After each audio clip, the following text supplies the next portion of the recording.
తెలుగు రాష్ట్రాల్లో 2 రోజుల పాటు వర్షాలు కురవనున్న ఈ మేరకు హైదరాబాద్ వాతావరణ కేంద్రం వివరాలను వెల్లడించింది. ఇవాళ రేపు తెలంగాణ రాష్ట్రంలోని కొన్ని జిల్లాల్లో అక్కడక్కడ తేలికపాటి నుంచి మోస్తారు వర్షాలు కురిసే అవకాశం ఉందని పేర్కొంది.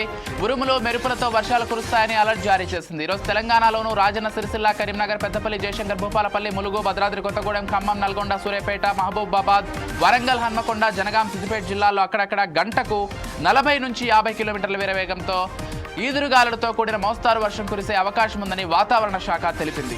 ఈరోజు తెలంగాణలోని మంచిర్యాల, యాదాద్రి, భువనగిరి, రంగారెడ్డి, హైదరాబాద్, మేడ్చల్, మల్కాజ్గిరి, నాగర్ కర్నూలు, వనపర్తి, నారాయణపేట్, జోగులాంబ, గద్వాల జిల్లాల్లో అక్కడక్కడ గంటకు 30 నుంచి 40 కిలోమీటర్ల వేగంతో ఈదురుగాలులు కూడిన మోస్తారు వర్షాలు కురిసే అవకాశం ఉందని వాతావరణ శాఖ అంచనా వేసింది.